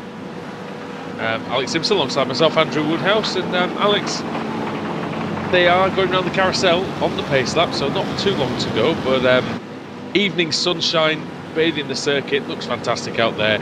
And a couple of Audis on the front row. Yeah, don't often say that recent weeks, so good to see them up there. But yeah, Chris Wood and Andy Sharp with the front right, Matt Bunn, and then we've got Howard, Kiba, Sakovic, Rowe, Gregory. Rounding out the top 10, it's Bedford and Kaiser. Look through the rest that are on screen right now, but yeah, this should be a good one. final final race of the night. It's been a good meeting so far. Let's hope for a good close to it, I think. And look out for Nico Foggy, championship leader in 12th place. David Baker, 2nd overall in 14th. And race 2 winner Diogo Melro starting in 22nd place. Wood, Shield, Bun, Harrod, very, very strong top 4. We'll see how they get on as they go through Canada Corner. Getting ready mentally, preparing. Challenge ahead, which is 20 minutes around this Road America circuit. And it's 14 corners, 6.5 kilometres nearly. It's one of the longer tracks that we visit on iRacing. Tremendous circuit here in Wisconsin. Pace car ready to go in now. And here we go, Chris Wood climbs the accelerator down, charges up the hill, and takes the green flag for race 3 of the evening. Round 23. The Race Hub World GT Championship is underway. They come then. We're a bit later, didn't he, Wood? Hit the pack, bunched up a little bit more. Didn't allow the slipstream, did it really? Yeah, exactly. Around his shield. Yeah, I think he needed to do that as well. But they were quite safe, really. No Maccas, you know. First Macca in 4th place, and then a Mercedes behind that with Sakovic. Oh, Sakovic loose, very loose. Whoa, that was the grass again. That's exactly what happened to Robert Lundgren. Robert Lundgren, he's already into the pit lane. Problems for him. We'll come back. Look at him jockeying for position here. Sakovic, Gregory, Kaiser, and Foggy. No way through for the championship leader at the minute. Behind them is his main rival for this season's championship, David Baker. Alex is right there. So 1st and 2nd overall, going to battle now. Yeah, this will be a good race. See how they can come through. They've effectively had some points apiece, haven't they, in this meeting? So this was going to really determine who's going to be the overall winner, I think, of the evening. So yeah, races on. Big drivers around them as well, mate. Bart Daleman, 3 for 3. What, really? Yeah, what's going on for Daleman? Something like involved in someone else's? I don't know, let's have a look. We're going to see it. Oh, he's already gone. That was going into turn 5. Oh, Foggy makes a move. Foggy makes a move on Gregory. Catch up with that in a second. Lead this over to himself and Dave Baker. Sorry, Alex. Issue. No, it wasn't actually. Daleman late on the brakes, clumped into I think it was Scott Malcolm, and then got rear-ended, and then coming up over the hill, he just pulled off. Malcolm, wasn't it? He just pulled off. He had enough. Probably had enough. Maybe the engine blew as well when he got hit there. So he might just have had enough of what's been a miserable evening's racing for Belgium. Quite possibly. Chris Wood is having a much happier time out there, 1.1 seconds clear of Matt Bunn. Matt Bunn hasn't really looked quite on the pace as much as he was in some of the earlier rounds of the season, Alex, tonight, but finds himself in a good position now to maybe try and get a podium finish. Yeah, I think he said, he even said it himself earlier on, Matt spun, you know, in his usual way, so not having, like I say, the best of meetings, but good to see him being in good spirits still about it. Andy Shield, Pete Harrod behind him, and as the laps tick down, the longer it takes Harrod to get through past Andy Shield, the more he may get frustrated. The McLaren, as you mentioned, good straight line speed, so an overtake may manifest itself soon. And then the 2 Team Mad cars, you've got Stakovic in 5th, you've got Kaiser in 6th, and then they're just ahead of Nicole Foggy, so championship leader. Can we have a little look back further back, around about 20th place? Thompson, Draycott, Rose, White, they all seem... yeah, that's good battle, isn't it? Close. Whoa! Draycott on the slippery part of the track, and Ash Sutton on the... got some of the marbles, very nearly washed right into... Oh, big one! Big crash for Christian Rose. that's a massive one coming through the kink. Right in front of Sutton, right in front of Draco. Oh, he's having to do a turn in the road. Get it off, get it off, get it off, get it off. Oh. At least get the traction control off. Row. That was it, everyone. Everyone does it with the traction control on. That car does not spin. Ugh. Rose, right in the back then. In a miracle, or a safety car, or maybe both. Harrod's looking quite close to Shill here. Surely, Andy is going to have to defend for everything that he's got really now. It's going to be to nail this. It's going to be into turn 5, isn't it? Yeah, this is surely Harrod's best opportunity. As close as he's ever been. Wind it up. Gaining not very much at the No, moment, he does though. not. Maybe just running a bit too much wing on the back Here of we that. go. Finally getting the overspeed. Too late though. Trying to get himself in the position, in an attacking position, Pete Harrod. Yeah, not in striking distance of an overtake. The Audi driver who's keeping it nice and clean. We've seen how good Andy Shiel is in the past though, haven't we? And oh, Pete Harrod, what a good save that was. That was indeed full 90 degrees opposite lock. We were on board with him as he did it. A great shot. Didn't look that spectacular out of the car, but one thing's for sure, that would have been really brown trouser moment for pants soiling terror for Pete Harrod. He's had a spectacular save at Phillip Island. Do you remember that one? Yeah. Baker closing in on Kaiser. He needs to get this move done. He's got Foggy just ahead. Doesn't want him any more than one car ahead, really. Oh, someone else. That's Blackhall. That's the end of him. That's the end of his race. Blackhall is done. Look at that. See how it happened. That was a huge crash for Jake Blackhall. On his own, he lost the rear on the way in. On the way into the kink, and he got a massive. It re-gripped again. Sent him into the left-hand side. Huge one, that. Oh yeah, huge. It just gripped again, didn't it? And this is what we see all the time. Yeah, that death wiggle. Unfortunately, it's Corrected it almost too well. It's an issue with the GT cars, that's for sure, and that's the. Yeah, I'm not going to moan too much about it, but that's definitely the issue that comes with this current time mode. Collision. Jack Styles. That was Sakovic hitting Andy Shiel. Oh, and Styles, I think, involved in something. We're just about to see this on the replay as well. Have a look, see what happens to Jack. Oh, well, that was. We just saw the other incident, and then he lost it straight after that to Styles. Baker going through. Incident. Baker's up into 7. Crawley past Kaiser now. Yes. And he goes. So the team man driver down to 8. 1.8 seconds. Working on Foggy now. Foggy working on the former Club Series champion Maciej Sakovic. He's through. That was pretty easy for Foggy that time. Good work there. Good little forecast wrap as well around Mark Woodhouse again. Actually, wait, Cook. These guys seem to be always involved. Oh yeah. Thompson around there. Victor Balls. Well, in the Audi. Thompson in the BMW. Not been the night for Thompson, that's just so No, far. I think the thing with the BMW is it isn't designed for short sprint racing where you can do lots of overtaking because you just suffer. But if you can lead from the front, it's fine. And this is what Josh is finding that BMW. Oh, Winterballs doesn't defend. It was Thompson. Canada corner. Nice move. Well judged. Of course, the Ferrari in the background. That's Ash Sutton trying pretty hard out there. Pete Newman out. Dropping down the order. Oh, it's another one of the Audis.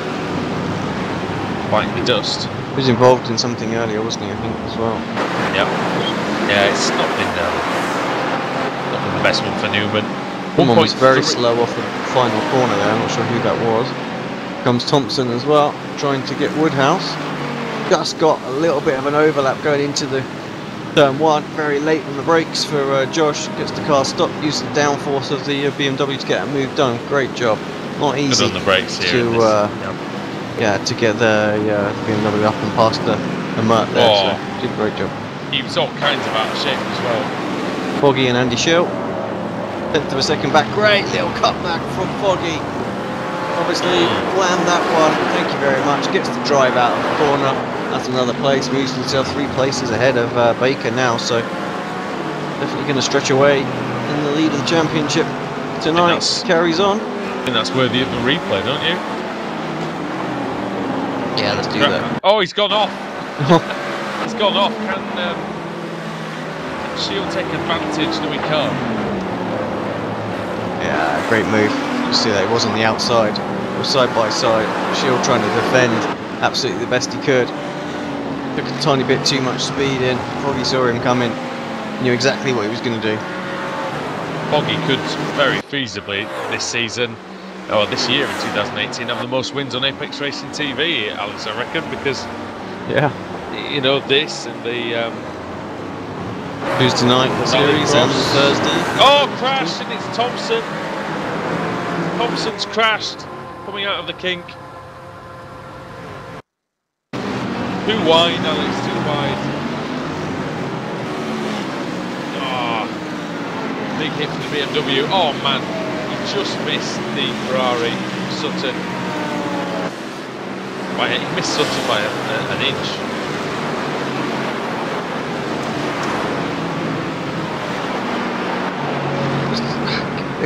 Isn't that twice he's gone off there on that outside line? He knows there's all those bumps there. That wasn't him, was it? Was it not? I'm sure it was. It was Newman. Sure, he did it there as well. No, it was a different part of the track. So. Newman went off in the first race there and he kept his foot in it. Yeah. Sutton round the outside of Davey Ritterballs into turn 1. Nicely done. Sakovic and Jill very close together. Andy under constant pressure. Baker's there lurking as well. Wait and see what happens between these two.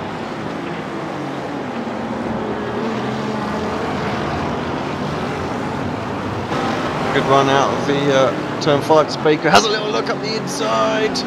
Door gets shut firmly by Sakovic. Yeah, he got good traction out of there, didn't he? And enough to nearly get him alongside. Quite level with Sakovic that time. Foggy just a couple of cars up the road in 4th, chasing down Pete Harrod. He's got time to maybe get to 3rd as Foggy. Oh, he's definitely going to get 3rd now. Harrod's spun. Foggy can't get through, Alex, and here comes Shield. Nicely done, Andy. Fully aware of what's going on there. And this is a battle now for the last few laps of the race. And here's Baker now as well. So what a good save by Harrod to really carry on as if nothing's happened. He tries the outside and comes the corner. Surely his tyres are cooked. That was another 720. Beautifully executed by Pete Harrod. And he's only somehow lost 1 place. How he's done, I don't know how that's happened. But hats off to Pete Harrod, he's a master of car control. I mean, he lost control in the fact that he's lost control so many times. I don't know if he is a master of car control, but he does save it quite a lot. well done to him anyway. Foggy going past Harrod around the outside. Brings Baker back into the fight, and it means that Foggy has to now clear Harrod. He's done that beautifully. On the outside. Nicely judged. And now Andy Shield is going to get through him again. Oh! Sakovic hits Harrod. Harrod's off. Oh, keeps it. Just about keeps it on. Well done to him. Foggy sensing this podium right now. Baker trying to wind it up as well. He's got the inside line on Sakovic. Needs to make it stick if he wants to catch Nick or Foggy. I don't know if he can catch him even if he does get through on. Foggy trying to go around the outside of Andy this time. Turn 5. Bill Shorley with the high ground here. Foggy trying that cut back. Get involved as well. Baker has got the move done as well. Harrod to the back of this group now after his spin, although he's got past Sakovic as Harrod. Oh, spin! It's Shield. Yeah. Oh well. Andy Shield spins out of 3rd place in the World GT Championship. Just held on to that position as well. crazy, wasn't it, after he made that double overtake? That was Foggy to third. Just caught the inside curb. Same thing again, corrected the car, snapped back the other way. So that puts Foggy to third, Baker to fourth, Kaiser to fifth, and Harrod to sixth. And look at the lead. The lead's down to 1 second. It was 2.8. Yeah, so Bun starting to reel in. Wood then up front. Bun's flying 203 or 203.3. It was very evenly matched last time around. This time around, let's see. Dutton's out. Yeah, I can see him in the pits actually now. 203.6 for Wood, 203.3 for Matt Bunn. Now he's in the slipstream of the Audi. Could see a great finish here with just over. What we got? 5 minutes 18 to go. But not a great finish then. A great. Couple more laps. Yeah, a couple more laps to go. As close to the end as I thought. I was going to make it quite epic sounding, but in the end, don't require it in a minute. Might still be a great battle though, of course. Melcher and Melrow fairly close together as well, 9th and 10th. But it's all about this battle now at the front of the field. Chris Wood, car 90. Audi R8, Matt Bunn, car 11, Ferrari 488.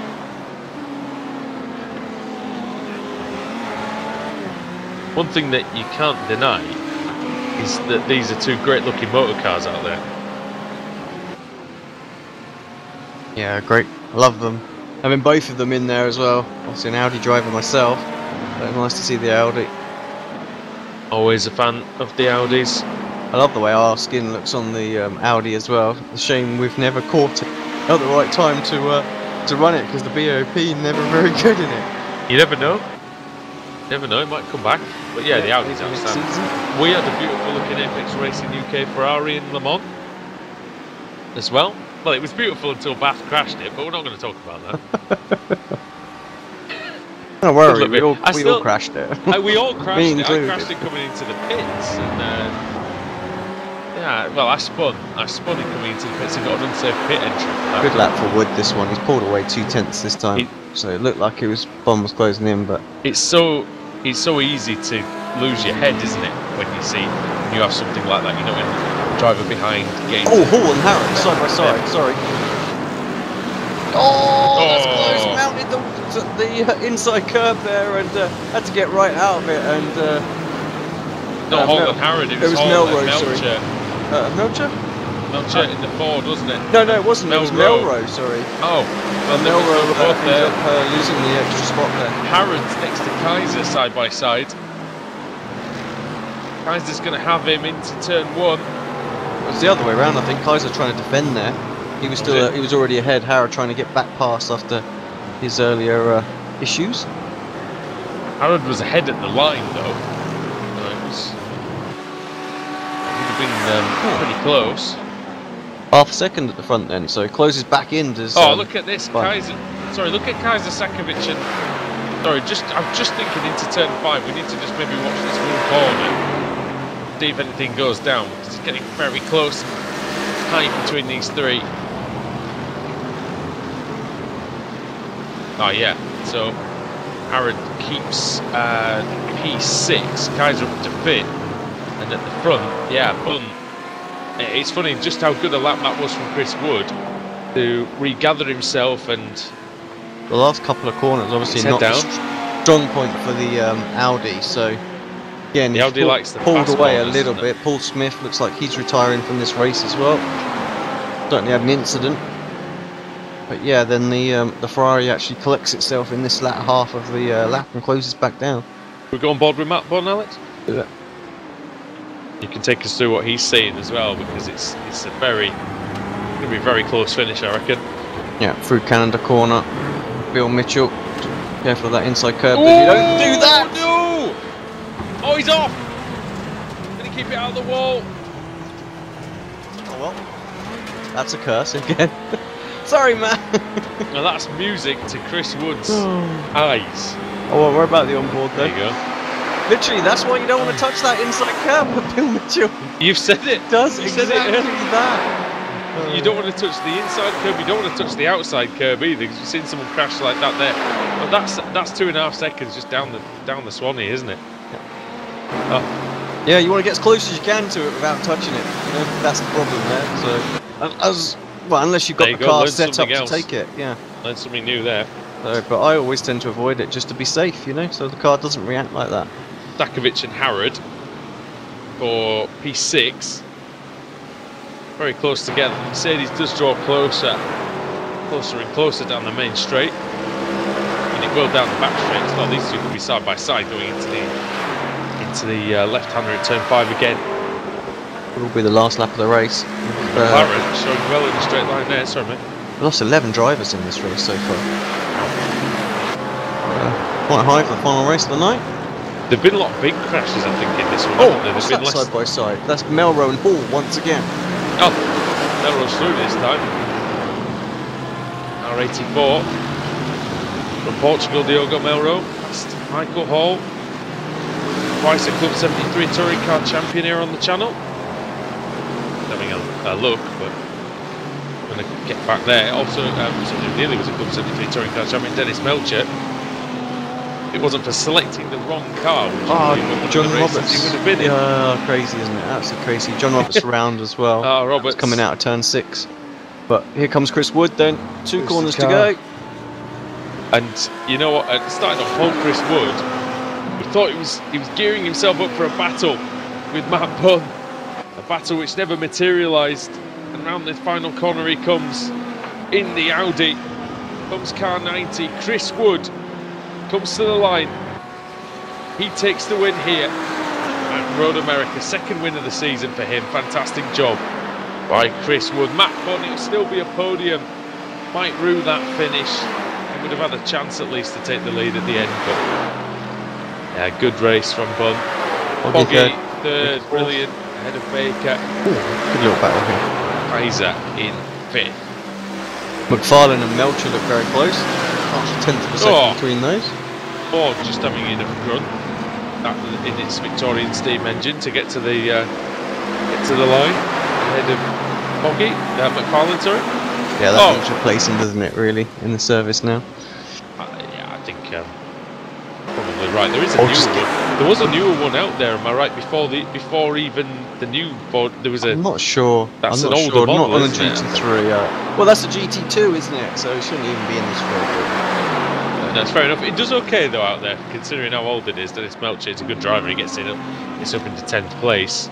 Jason Rowe and Phil Bedford, and Lee Woodburn were very close together at the end of the race. It just goes to show iRacing can fudge the cars if they want to. You know, we were talking about to get it working. Get some cars in there and stuff like that. You know, do some mock-up cars and no. But you know, they've done it with that car, so they're not opposed to doing it. So. They've got the Ford GT pretty much not far off the balance of performance, is it? Really, it's not. You know, it's not a slow car. It's not a fast one, but it's not a slow one. That's what. They can get it done. Let's have some interesting cars. I do have to do my yearly touring car rant as well. That we do need a touring car on the service. And we do. I don't think iRacing are going to mind me saying too much. Something I did say on Twitter the other day is that every other sim really has a touring car or touring car series, and we need a proper, because the Kia, we do use it as a touring car, but it's not a touring car, is it? Isn't it like technically a GT4 car or something? It's something really silly, isn't it?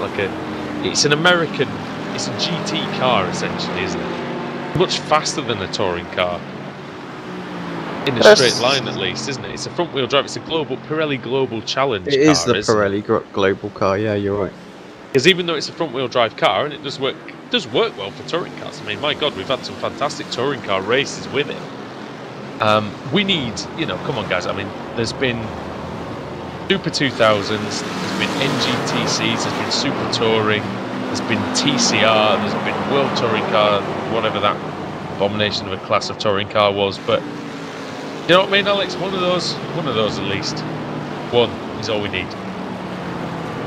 You get a couple of interviews before we wrap up tonight? I like how you don't agree with me, but... I'm sorry, there was just a question on thing. But no, I couldn't agree any more with you. You know, we need it. I'm just sat here nodding. I probably all should I have said needed yes. from you was just Yeah. Yes, and that was it, and it was just silence. Which You can't see my noddingness. That's the trouble, can you? We can't see the nodding. I'm like a nodding dog in this side of the world, you know, or this side of the country. Just going yes. Oh yeah. Oh yes. Do my Churchill advert. Oh yeah. Oh. But yeah, we'll get a couple of quick interviews if anyone wants to come and jump in. If they get here in 30 seconds, then we can do it. Good race, mate. I'll tell you what. We'll go through the results of this one, and take you through the full finishing order then for round 23. The Race Hub World GT Championship. Chris Wood takes the win by 3.5 seconds over Matt Bunn. Nico Foggy in third. Dave Baker in fourth. Ron Kaiser rounding out the top five. Sixth for Pete Harrod. Seventh, Maciej Sakovic. 8th, Diogo Melro. 9th, Michael Hall. And Dennis Melcher in 10th. Ross McFarlane in 11th. 12th for Davey Vitabols. Mark Woodhouse in 13th. Kieran Roach, brilliant performance in the Merc there. 22 positions gained. Chaz Draycott in 15th. 16th for Andy Shield. He'll be disappointed with that. They crashed out of second place, or third place at the time. Paul Smith in 17th. 18th, Stephen Dawson. 19th, Dave Crozier. David White in 20th. 21st, John Roberts. 22nd, Lee Woodburn. Jason Rowe in 23rd. Phil Bedford, 24th. Scott Malcolm, 25th. Scott Malcolm was the last car to finish the race.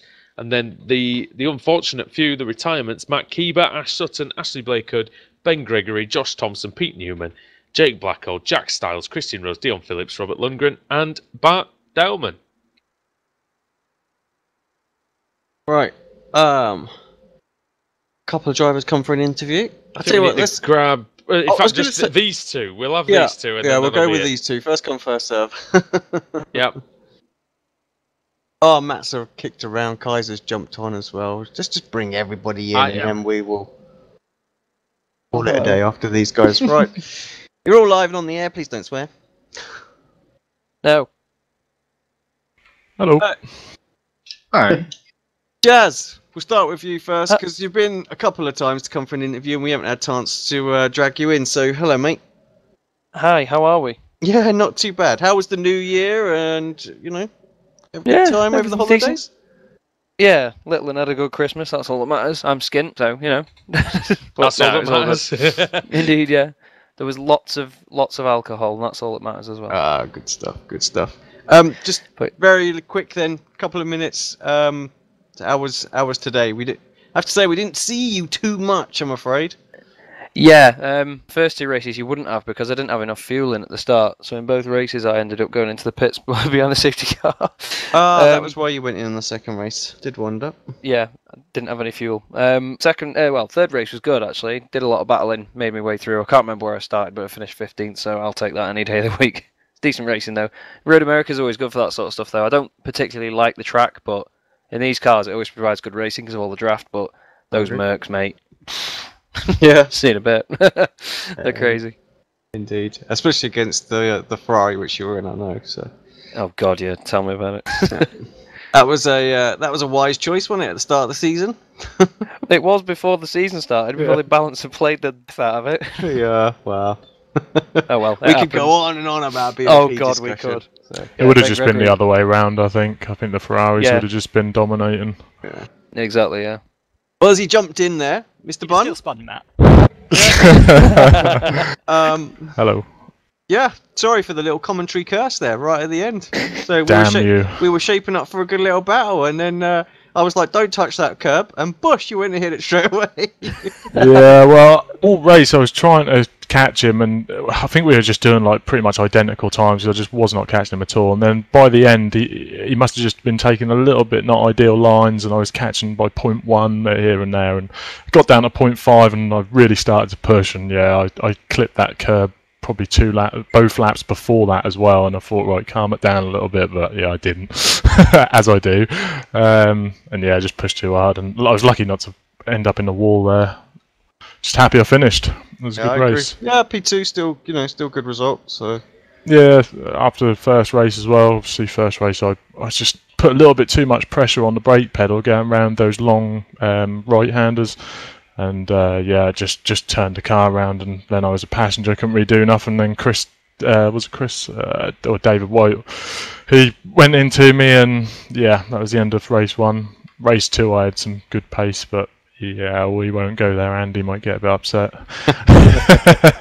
Took out two CQR guys, so yeah, that didn't go too well. We'll forget about that one. But yeah, overall, good night, some good racing. It's a nice track with the cars. I have to say, we enjoy this circuit. It always makes for good racing. And like you say, there's just enough slipstream that you get off these just to have some good racing. And obviously different talent levels there throughout the field as well. So actually it makes the BFP look a lot closer than what it is, I think. So. Yeah, no, for sure. There was some good battle. Obviously, spinning out in the first one so quickly. I watched the first race, and there was some really good battles. Enjoyable to watch. We'll come over to Josh. Josh, mixed bag for you again tonight, mate. Mixed bag. I don't think there was a bag in the first place, to be honest. They weren't all good in the mixed bag, if that's what you think it was. Yeah, I chose the BMW. Alex, that's a regret.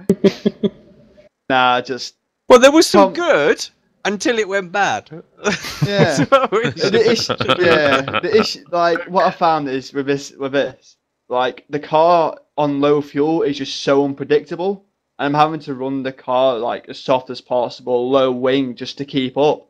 Like in all the racing, even if I got half a run, they'd still be able to pull away. So it was always going to be hard here. And like as soon as you went wide, the BMW just wanted to bounce all the time. Yeah. As you saw in race 1, went to avoid Dave. It did go in quite fast because I thought he was going to go over to the right, but he was still in the middle. So I was like, I'm going to have to avoid here. And as I tried to come back on, it hit a bump and flung me off. And then the same in race 3. Went wide, off the throttle, coasting, started putting the brake in, and it hit a bump and flicked off again. It was like twice in a row. And then race 3 just got caught up in so many little incidents and kept dropping me back down the field. I mean, the car itself is good, isn't it? But it's just no good at overtaking, really. That's your problem, isn't it? Yeah, I mean, out front, it would be a great car. And obviously in endurance racing, where you can do all your overtakes in the pits and via strategy and stuff, it's spot on. But yeah, you're just sort of suffering a bit because in the sprint series like we've got here, you need to be making moves, and it's just not helping you. So you're having to come from a bit further back and all that sort of stuff. So great example was race 2 when I was behind Dave and Foggy. They just could power past people and get a run and power past, and I'm like having to risk any sort of gap. As soon as I got any sort of run at anyone, I had to go for it, or I wasn't going to go forward. And like tracks like this is going to go backwards. So God knows what Le Mans will bring. Yeah, you're not going to want the sprint races, are you? No. Going to come to David next. David, hello mate. Happy New Year as well. Welcome to the booth. Thank you very much. And you had a good meeting again. Solid 3 races. Had some great battles with people out throughout it all. So trying to chase down Ash and Nicole in the first race, and man, that was hard. And then great battles with your own, and in sort of races 2 and 3, really making me work for it. Yeah, do you think that? Sorry, go on. No, you go. I was going to say, do you think that the sprint race format suits you coming from the touring cars more than some of the other drivers out there? Yeah, I kind of know what to maybe expect a little bit more than some people that are new to this series. You've over all the years of doing that, you've learned how to read the kind of the body language of drivers to know when they're maybe likely to make a mistake, or how to pressure them into a mistake quickly, because you've only got 10 laps to do it, so you've got to be quite decisive. But also, I'm maybe not as aggressive as some, and I think that does help get through the traffic at times. Sort of trying to plough through every single corner, maybe just wait 1 or 2. Helps you finish a race or 2 better. Helps you get the points on the board, and I think that's what this is all about. We've got 2. It's a learning activity for everybody. That. Yeah, exactly. You've got 2 race meetings to go in this season. You got Nürburgring GP, you got Le Mans, and the Circuit de la Sarthe. And do you think that those will suit the car? I mean, I reckon Le Mans might be pretty good from the McLaren. Yeah, Le Mans could be pretty good. I mean, the car does seem to have quite good top speed when it gets up to it. It's just lacking a little bit of punch out the corners. So that's where Nürburgring will maybe struggle again a little bit against something like the Merc, particularly coming out of the hairpin halfway through round the course. Can't remember what it's called, but it should be good. It'll mix up the racing again. I mean, Le Mans definitely, as Josh was saying, the BMW is going to struggle. The Ferrari should come to the front because that's really quick in a straight line, and you just make up so much time just keeping your foot planted down the straight. So, it'd be interesting to see how that one goes. Yeah, it will be interesting. It's just slow to get there as well, isn't it? The Ferrari. That's from what we could tell today. from what I've done, and I've done sort of a little bit of a kind of Motec work behind the scenes to look at all the kind of torque curves and stuff like that. And they're just lacking that sort of punch which the Merc gets. So it gets that kind of 1 or 2/10 punch off the corner, and then that helps break the draft, and it just pulls away a little bit. Yeah. Still faster than the BMW, so. Yes, true.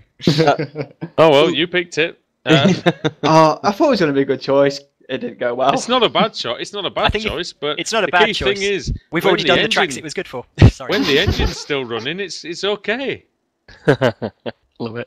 That's the first time I've blown 2 engines in one meeting, so I'm quite impressed. And the last as well. Without further ado, have we spoken to your own yet? Well, we've not. No. Hello, your own. How are we doing? Yeah, hello. I'm good. I was the lucky one in the Merc today, so. Good to see you back in the commentary box. 7th in the championship, you're on, tied with Christian Rose for that 7th place, and only actually 44 points behind 4th. So do you reckon you can sneak into the top 5 in the last 2 meetings? I will try to, but looking at that list of drivers, that's just. I think I'm already punching above my weight now. You have taken a win this season, of course, and there could be another one in it for you. The Mercedes obviously is very strong. You've had a good consistent run. You haven't finished outside the top 15 in the last 6 races, so that definitely is a good recipe for a late season charge. So we look forward to seeing you. Out there. Have you got a liking for Nürburgring or Le Mans? I think I haven't driven the Merc at either of the circuits, so it will be interesting. But I'm confident that we can build a setup. We've been doing really good with Team Matt this season, with Ashley, with Maychek helping me out. It's the setup's been really going good, and it shows. If I can keep David behind for 5 laps and keep Nicole behind for 2 laps, then I'm way punching above my league, and I think the setups is a lot to do with that. All right, great. Well, it's always good to hear from you. And have we? That's everybody, isn't it? I think, Alex, is that? That's the lot. Yeah. So thank you everybody for joining us in the commentary box. We do appreciate it. And it's always good to have you guys' input and the reactions of the day's racing. So yeah, we'll hopefully speak to a lot of you next week. Nice one. Yeah, thanks for having us. Right, cheers, guys. Right, Alex, that's pretty much it there, mate. And again, a great evening's racing here on Apex Racing TV. Yeah, another good evening, another good meeting. Thoroughly enjoying the World GT Championship, and I think the championship's still, fully alive. Anyone could still, take it. Any accidents that happen, one bad meeting, and it just changed so quickly. So. Looking forward to see it. I mean, race 2, Foggy's car was bumped and bashed everywhere. He was quite lucky in that one. So it goes to show one slightly harder hit, and it's going to swing around very, very quickly. So yeah, looking forward to seeing what the last 3 rounds have got. All right, great. Well, thank you very much for joining me, mate, as usual. And I'll see you on. We'll see you tomorrow night. All right. Well. Thank you everybody for watching here on Apex Racing TV as usual. We'll be back tomorrow evening for the BSR MX-5 Winter Series as that heads towards its conclusion. And then Thursday night for the Rallycross cars in action again, which is always pretty spectacular. Right then, guys, thank you very much for being for allowing us to be a part of your Monday evening here. Thanks to RaceHub for sponsoring the series. Thanks to Alex, and thanks to everybody at home. We'll see you next time.